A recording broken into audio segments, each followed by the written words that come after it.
ষ্টেচনত আছোহি আৰু খন্তেক সময়ৰ পিছতেই লিডু নামনিমৰা ট্ৰেইনখন আহি পাবহি, ষ্টেচনত আহি পাবহি। চ' আমি এতিয়া ৱেইটিং কৰি আছোঁ, বাকী যাত্ৰীসকলো ইয়াত ৱেইটিং কৰি আছে। তো বহুত বহুত ধন্যবাদ দিছোঁ আজি চনুক, মানে মোক ঘৰৰ পৰা পিক আপ কৰি ষ্টেচন লৈ অহাৰ কাৰণে।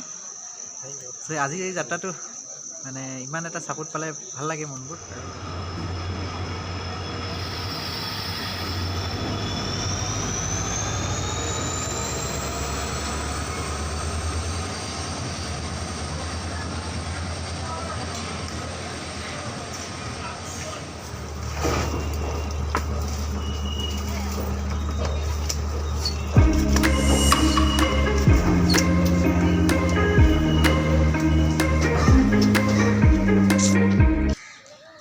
সন্দিকৈ গাৰ্লছ কলেজ, পুখুৰী পাৰতেই সন্দিকৈ গাৰ্লছ কলেজ।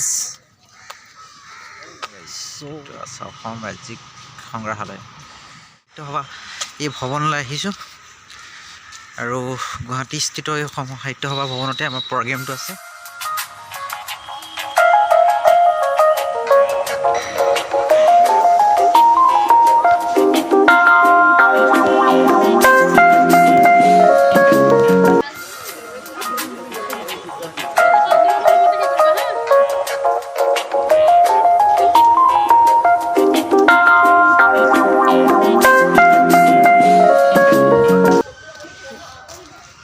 নমস্কাৰ বন্ধুসকল, পুনৰ এটা নতুন ভিডিঅ'লৈ সকলোকে স্বাগতম জনাইছোঁ। আৰু বন্ধুসকল, আপোনালোকে নিশ্চয় গম পায় আজি আমি গুৱাহাটীলৈ আহিছোঁ আৰু আজি বিশেষকৈ আজি অসম সাহিত্য সভা ভৱনত আজি বিশেষ এটা অনুষ্ঠান আছে। হয়, তোমাৰ নামটো কৈ দিয়া। মোৰ নাম শ্ৰী প্ৰিয়াংশু দাস। হয়, মই ক্লাছ 6ত পঢ়োঁ। হয়, আজি আমি দীঘলী পুখুৰী পাৰতে থকা অসম সাহিত্য সভা ভৱনত বৃহত্তৰ সাহিত্য সংস্কৃতি বৃহত্তৰ মঞ্চ আজি দ্বিতীয় বাৰ্ষিক অধিৱেশন আছে। চ' বন্ধুসকল, আজি আমি এই স্থানত আহিছোঁ। ইয়াৰ কাৰ্যসূচী আৰম্ভ হৈছে, ফ্লেগ হোষ্টিং।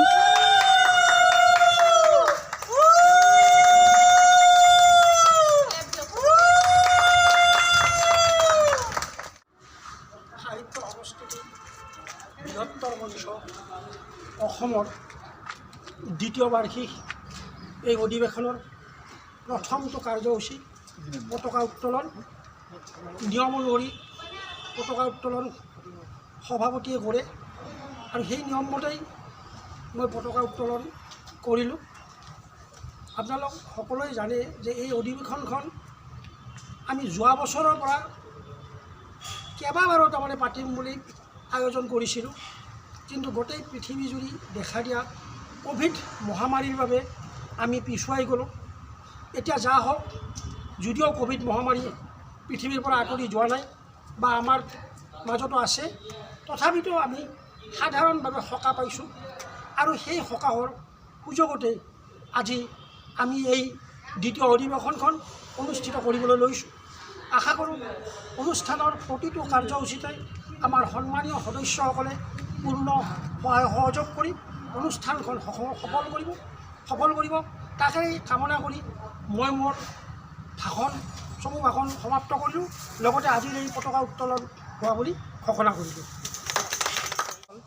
সাহিত্য সংস্কৃতি বৃহত্তৰ মঞ্চ অসম গুৱাহাটী কামৰূপ মহানগৰ সমিতিৰ দ্বিতীয় বাৰ্ষিক অধিৱেশনৰ আজি আপোনালোকৰ ফ্লেগ হোষ্টিং কাৰ্যসূচী ইতিমধ্যে হৈ গ'ল। তাৰপাছত আমি পৰৱৰ্তী কাৰ্যসূচী আপোনালোকক দেখাই আছোঁ, চাই থাকিব।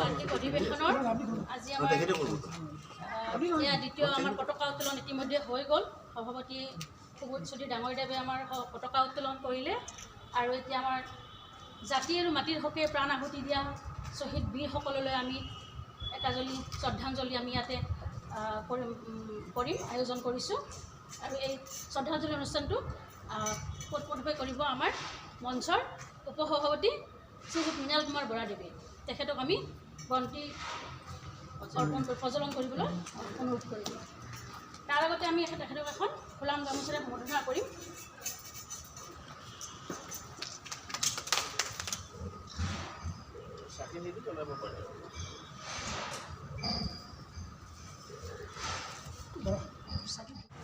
জয়তে আজি আপোনালোক এইখনত উপস্থিত থকাৰ বাবে সাহিত্য সংস্কৃতি বৃহত্তৰ মঞ্চৰ তৰফৰ পৰা আন্তৰিক অভিনন্দন জ্ঞাপন কৰিছোঁ।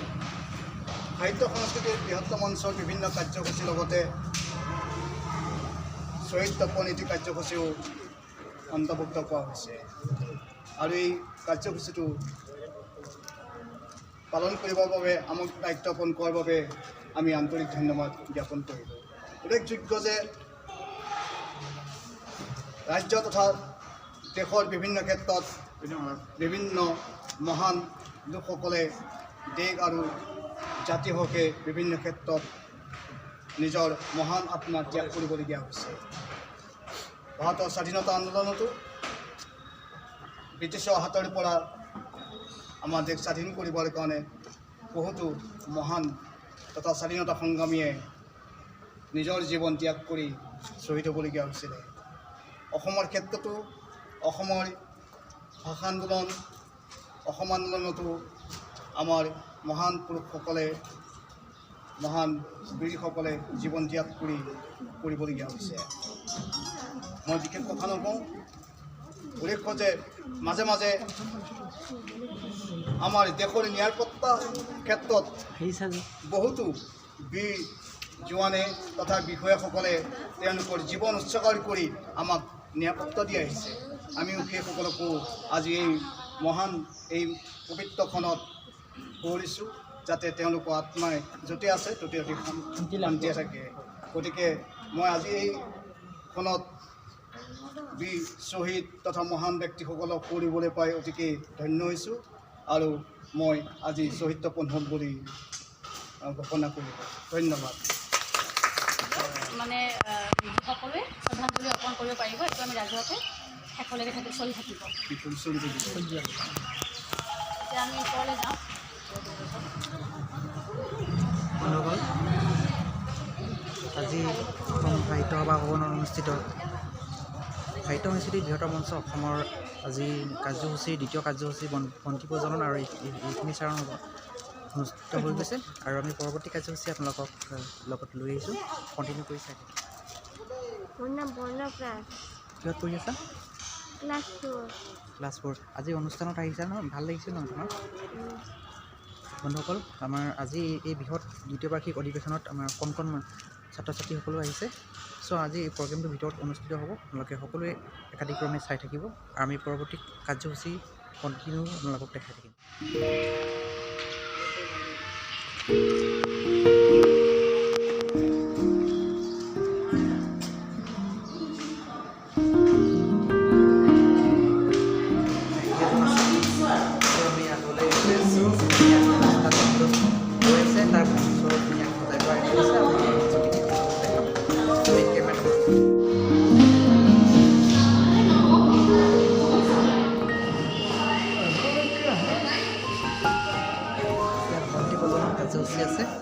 সাহিত্য সংস্কৃতিৰ বৃহত্তৰ মঞ্চ অসমৰ দ্বিবাৰ্ষিক অধিৱেশন আজি আমি আৰম্ভ কৰিছোঁ। এই অধিৱেশনখন আমি যোৱা নৱেম্বৰ আৰু এপ্ৰিলত পাতিবলৈ ইচ্ছা কৰিছিলোঁ যদিও ক'ভিড পৰিস্থিতিৰ কাৰণে আমি একো পিছুৱাই দিব লগা হ'ল। এতিয়া ৰাজ্যবাসীয়ে একো সকাহ পোৱাত খুব অনুষ্টুপীয়ভাৱে এই অধিৱেশন কাম আৰম্ভ কৰিছোঁ। আজি বন্ধ পৰ্যায়ৰ কিছুমান কাৰ্যসূচী ৰাতিপুৱা কাৰ্যসূচী কৰিলোঁ, প্ৰীতি দৰ্শন কৰিলোঁ। এতিয়া বন্তি প্ৰয়োজন, ইয়াৰ পিছত আমাৰ মুকলি সভা আৰম্ভ হ'ব। আশা কৰিছোঁ আপোনালোকক সকলোৱে সহায় সহযোগিতা কৰিব। আমাৰ যিখিনি উপস্থিত সদস্য আছে, শুভাকাংক্ষী আছে, তেওঁলোকক সময় খৰচ কৰি আমাৰ উপস্থিত দিয়ে তেওঁলোকক ধন্যবাদ জনাইছোঁ। আৰু বন্তি প্ৰয়োজনৰ বাবে আমাৰ এই অধিৱেশনখনৰ শুভ দিন শুভ মুহূৰ্তত আমি আৰম্ভ কৰিছোঁ। নমস্কাৰ।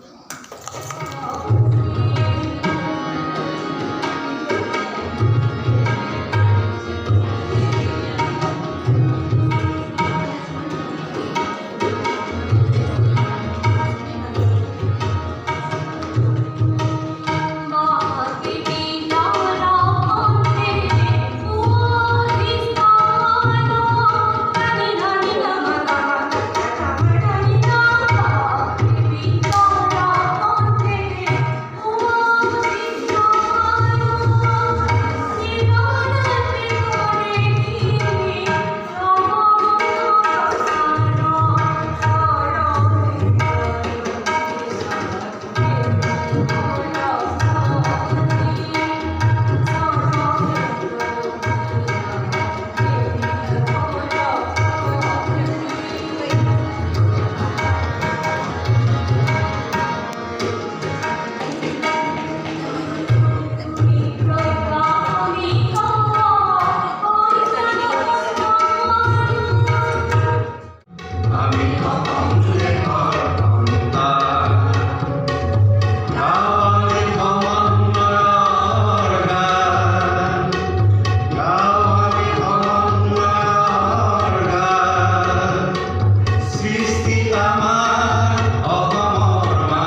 শ্ৰীযুত থানেশ্বৰ মালাকৰদেৱ বিশিষ্ট সাহিত্যিক লেখক প্ৰাক্তন জিলা উপায়ুক্ত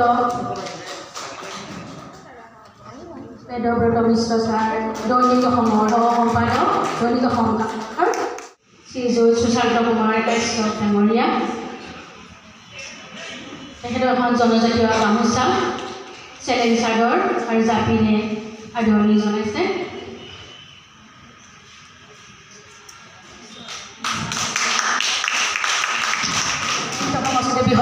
বৃহত্তৰ মঞ্চ তৰফৰ পৰা আপোনালোকক আটাইকে আন্তৰিক ধন্যবাদ শ্ৰদ্ধা জ্ঞাপন কৰিছোঁ।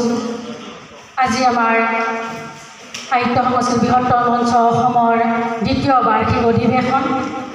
এই অধিৱেশনখন পাতো বুলি আমি বহুদিনৰ পৰাই পৰিকল্পনা কৰি আছিলোঁ যদিও বিগত এই চলিত বছৰৰ আমাৰ ইয়াত মহামাৰী কাল কৰোণাই আমাক ভীতিগ্ৰস্ত কৰিছে, সেইবাবে আমি অনুষ্ঠানখন স্থগিত ৰাখিবলগীয়া হৈছিলে। সাহিত্যিক তথা জিলা উপায়ুক্ত থানেশ্বৰ শ্ৰীযুত থানেশ্বৰ মালাকৰ দেৱলৈ আমি শ্ৰদ্ধা জ্ঞাপন কৰিছোঁ। আমি আন্তৰিক শ্ৰদ্ধা জ্ঞাপন কৰিছোঁ দৈনিক অসম কাকতৰ সহ-সম্পাদক শ্ৰীযুত বেদব্ৰত মিশ্ৰ দেৱলৈ, তেখেত এগৰাকী বিশিষ্ট লেখক। আমি আন্তৰিক শ্ৰদ্ধা জ্ঞাপন কৰিছোঁ সুদূৰ নলবাৰীৰ পৰা আহি আমাক আজি সুখী কৰিছে শ্ৰীযুত সুশান্ত কুমাৰ কাশ্যপ ডাঙৰীয়া, তেখেত সহ অধ্যাপক বৰভাগ কলেজ নলবাৰী। তাৰ উপৰিও তেখেত আমাৰ সকলোৰে পৰিচিত অসমৰ সাহিত্যাচাৰ্য ডক্টৰ বসন্ত কুমাৰ ভট্টাচাৰ্য দেৱৰ সুযোগ্য সন্তান। আজি মঞ্চত উপবিষ্ট সকলোকে মই আন্তৰিক শ্ৰদ্ধা জ্ঞাপন কৰিছোঁ। আমাৰ দূৰ দূৰণি জিলাসমূহৰ পৰা অহা প্ৰতিনিধিসকললৈ পাইছোঁ। তাৰোপৰি আজি এই কাৰ্যসূচী চলাবলৈ মোৰ লগত সহযোগ কৰি থকা বিশেষকৈ শ্ৰীযুত নৱজিৎ পাটোৱাৰীদেৱ, আমাৰ মঞ্চৰ কোষাধ্যক্ষ, তেখেতলৈ মই আন্তৰিক ধন্যবাদ জ্ঞাপন কৰিছোঁ। ডিম্পী শৰ্মা, তেখেতে মোক বহুত সহায় কৰিছে, তেখেতকো মই আন্তৰিক ধন্যবাদ জ্ঞাপন কৰিছোঁ।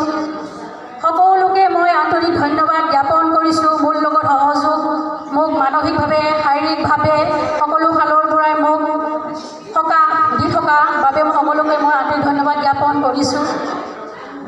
আজি আমি বহুত জল্পনা কল্পনাৰে এই অনুষ্ঠানখন পাতিবলৈ লৈছোঁ, যদিও আমাৰ পৰিৱেশ ইমান সুস্থ নহয়, তথাপিও আমি অনুষ্ঠানবোৰ পাতিব লাগিব। সাহিত্য সংস্কৃতি ইয়াৰ দ্বাৰাই এনেধৰণে জীয়াই ৰাখিব লাগিব।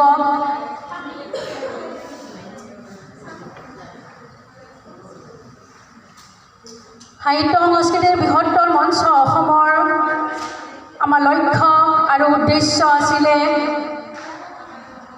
অসমৰ পোনপ্ৰথমে আচলতে আমাৰ এইখন মঞ্চ আমি আৰম্ভ কৰিছিলোঁ। আজিকালি জনপ্ৰিয় মাধ্যম, সামাজিক মাধ্যম ফেচবুকৰ দ্বাৰাই আমি এই অনুষ্ঠানটো গঠন কৰিছিলোঁ। এই অনুষ্ঠানটো গঠন হৈছিল 2017 চনৰ 25 এপ্ৰিল তাৰিখে।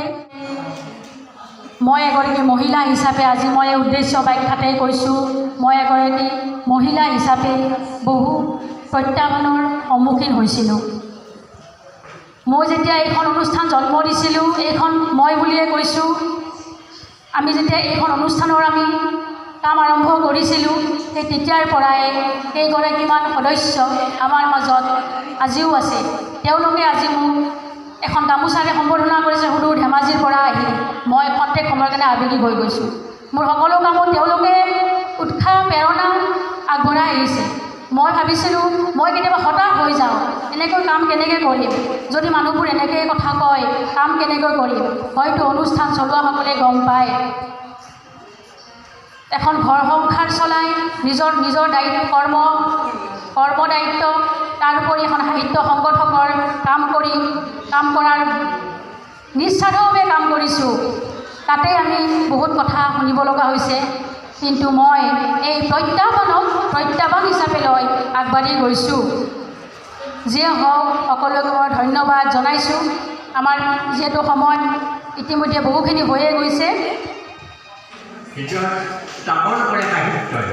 গতিকে আমি সাহিত্যৰে এখন সুন্দৰ সমাজ গঢ়ি লোৱাৰ যিটো স্বপ্ন সেইটো আমি সাকাৰ কৰিব লাগিব আৰু সেইটো অসমীয়া সমাজৰ সাম্প্ৰতিক কালত বৰ সুন্দৰভাৱে দৃষ্টিগোচৰ হৈছে আৰু এই অসমীয়া জাতিৰ কাৰণে এটা বৰ শুভ লক্ষণ বুলি আমি অনুভৱ কৰিছোঁ।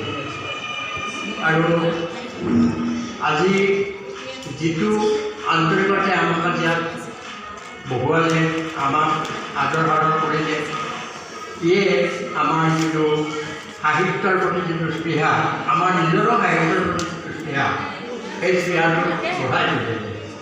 গতিকে আমি আজি এই বৃহত্তৰ মঞ্চৰ থিয় দি এই মঞ্চৰ উন্নতিৰ লগতে গোটেই অসমীয়া সাহিত্য সংস্কৃতিৰ উন্নতি আমি কামনা কৰিছোঁ। আৰু জীবনে মৰণে মন চিৰনি অসমীয়া অসমীয়া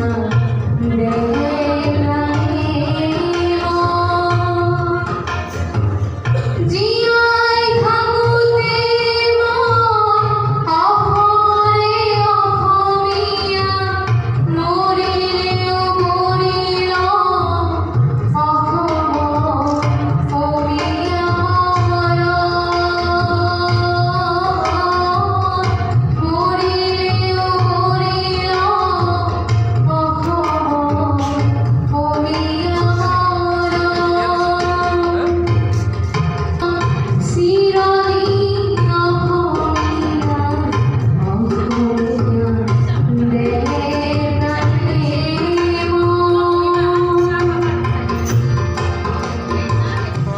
আজি যিহেতু আমি এটা বিশেষ এটা অনুষ্ঠানলৈ আহিছিলোঁ আৰু আমাৰ বিশিষ্ট ব্যক্তি এজনক লগ পালোঁ, বিশ্বজিৎ দা। আৰু বিশ্বজিৎ দা ধুনীয়া ধুনীয়া কবিতা লিখে। আপোনাক আজি মোৰ চেনেললৈ স্বাগতম জনাইছোঁ। পিছতে আপুনি আজি অনুষ্ঠানটো কেনেকৈ লাগিলে? আজি আহি বহুত ধন্যবাদ। বিশেষকৈ তোমাক মানে বহুত দিনৰ মূৰত পাইছোঁ। এবাৰ মই যোৰহাটৰ মিটিঙতে লগ পাইছিলোঁ, তাৰপাছত এতিয়া প্ৰায় আমাৰ 2 বছৰমানৰ পাছত আমি পুনৰ লগ হৈছোঁ। তো খুব ভাল লাগিছে। কৰোণাৰ মহামাৰীৰ কাৰণে অনুষ্ঠান প্ৰতিষ্ঠানবোৰ হোৱা নাছিলে, কিন্তু এতিয়া এনেধৰণে আকৌ আৰম্ভ হৈছে। তো এই জয়যাত্ৰা নিশ্চয় আকৌ খোলা হ'ব আৰু মানে লাহে লাহে আৰম্ভ হৈছে। আজি সাহিত্য সংস্কৃতি বৃহত্তৰ মঞ্চৰ যিখন দ্বিবাৰ্ষিক অধিৱেশন হৈছে, এই অধিৱেশনত আহি খুব ভাল লাগিছে। খুব সুন্দৰভাৱে অনুষ্ঠানটো হৈ আছে, এতিয়াও চলি আছে। যিহেতু আমি আমাৰ খাদ্য লোৱাৰ বাবে আমি বাহিৰলৈ আহিছিলোঁ আৰু হঠাৎ তোমাক লগ পাই মানে খুব ভাল লাগিছে। তো অনুষ্ঠানো খুব এটা সুন্দৰ অনুষ্ঠান হৈছে, খুব ভাল লাগিছে। আৰু এনেকুৱা ধৰণৰ অনুষ্ঠানবোৰ হৈ থাকিলে নিশ্চয় অসমীয়া সাহিত্য জগতত কিঞ্চিত হ'লেও অৰিহণা যোগাব। ই মানে পজিটিভ এটা থিংকিং হ'ব সকলোৰে কাৰণে। ধন্যবাদ জনাইছোঁ আপোনাক। আজি বহুমূল্য পৰামৰ্শ আমি আপোনাৰ কথা বাৰ্তা হোৱাৰ বাবে সেইটোকে ধন্যবাদ জনাইছোঁ। আহাৰ বিৰতিৰ পাছত আমি এতিয়া ওলাই আহিছিলোঁ। আহোঁতে ইউটিউবাৰ আমি পৰিণীতাক লগ পালোঁ। এয়া আমাৰ মাজতে পৰিণীতা, বহুত দিনৰ মূৰত লগ পাইছোঁ। বহুত দিনৰ মানে আগৰ পৰা আমি ফেচবুকত চিনাকি হৈছিলোঁ, কিন্তু মানে বহুত দূৰত থকাৰ কাৰণে লগ পোৱা নাছিলোঁ। আজি মানে বহুত এটা ডাঙৰ সৌভাগ্য হ'ল মানে নিপেনক লগ পোৱাৰ। গতিকে ভাল লাগিলে আজি লগ পাই কিনে। খুব ভাল লাগিলে। আৰু যিহেতু আমি ভিডিঅ' চাই আছিলোঁ, ইজনে সিজনৰ ভিডিঅ' চাই আছিলোঁ, চ' আজি স্বচক্ষুৰে আমি লগ পাই গ'লোঁ। ভাল লাগিলে এই অনুষ্ঠানত। ধন্যবাদ জনাইছোঁ তোমাক। আজি তোমালৈ ধন্যবাদ থাকিলে, আৰু ইমান দূৰৰ পৰা যে আহিছা তাৰ কাৰণে ধন্যবাদ। Thank you. এই অনুষ্ঠানে লগ পোৱাই দিলে। এয়া কোন আছে দেখিছে নহয়? নমস্কাৰ, নামটো কৈ দিয়া। মই বন্দিতা তালুকদাৰ। হয়, বহুত ধুনীয়া কবিতা লিখে। সন্দিকত পঢ়িছিলা ন? কি কৈছে? সন্দিকৈ নহয় নহয়, কটনত পঢ়ি আছোঁ এতিয়া। বৰ্তমান কটনত পঢ়ি আছে। বহুত দিনৰ মূৰত লগ পাইছে, প্ৰায় 2 বছৰ হৈ গৈছে ন? 2 বছৰৰ পিছত লগ পাইছোঁ, লকডাউনৰ পিছত। আজি অনুষ্ঠানটো কেনেকুৱা লাগিলে তোমাৰ? ভালেই লাগিল। যেতিয়া আমি আগৰ বছৰ কৰিছিলোঁ 2 বছৰ আগত, তেতিয়াও ভাল লাগিছিলে, কিন্তু এতিয়া অকণমান মানে অভিজ্ঞতাও হ'ল আৰু অনুষ্ঠানটো আৰু বেছি ভাল হৈছে। চবকে লগ পাইছোঁ, ভাল লাগিছে। ধন্যবাদ। মাজত আছে দাদা এজন আছে। এই অনুষ্ঠানটো প্ৰায় বহুত ধুনীয়াকৈ অনুষ্ঠিত কৰিলে। তেতিয়া আপোনাৰ পৰিস্থিতি অলপমান দি দিয়ে আপোনাৰ সম্পাদিকাৰ মই হাজবেণ্ড হয়। সত্যজিৎ দাস। হয় হয় ঠিক আছে বাৰু। হয়, আমি দাদাজনৰ আৰম্ভণিৰ পৰাই লাগি আছে অনুষ্ঠানটোত। ভাল লাগিছে আপোনাৰ যি কৰ্মৰ লগত জড়িত হৈ আছে, ভাল লাগিছে। ধন্যবাদ জনাইছোঁ আপোনাক। ঠিক আছে বাৰু। বন্ধুসকল, এয়া আছিল এটা সৰু ব্লগছ। যদি আপোনালোকে এই ব্লগছটো ভাল পায়, লাইক কৰিব, কমেণ্ট কৰিব, শ্বেয়াৰ কৰিব আৰু চেনেলটো ছাবস্ক্ৰাইব কৰিবলৈ একদমেই নাপাহৰিব। কোনো এটা ভিডিঅ' লগ হ'ম, তেন্তে আপোনালোকে চাই থাকিব, নিগনি ব্লগছ আৰু সঁহাৰি জনাই থাকিব। Bye bye, see you next blog.